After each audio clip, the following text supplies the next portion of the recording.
এই খাবারটা আমরা ছোটোবেলায় অনেক বেশি পছন্দ করতাম, মানে দুধ ভাত, দুধ দিয়ে মাখা ভাত। অ্যান্ড এটা ডিজিটাল যুগে হয়েছে ম্যাঙ্গো স্টিকি রাইস, মানে রাইসটা একটু আঠালো হয়। এখানে দুধ দিয়ে পোলার চালটাকে আমি করে নিছি, তারপর হচ্ছে একটু গুঁড়া দুধও ব্যবহার করছি, সাথে জামগুলা স্লাইস করে কেটে সাজিয়ে নিছি। মানে এই খাবারটা আমার ছোটো মা অনেক বেশি পছন্দ করছে, একবার বানিয়ে দিছি, খাইছে। এর জন্য আমি বিকালবেলা আবার একটু নিজে খাওয়ার জন্য করলাম, ওদেরকে খাওয়ানোর জন্য একটু বেশি করে করলাম আর কি। কি আম্মু মজা খেতে?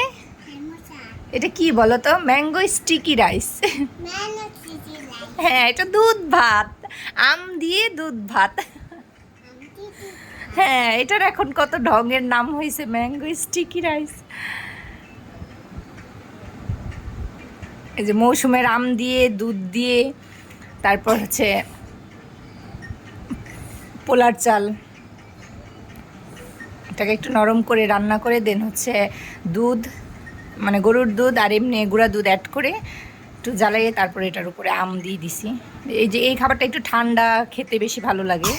আমি সকালে রান্না করছিলাম, সেটাই এখন আর কি আম দিয়ে জিনিসটা সার্ভ করলাম সুন্দর করে।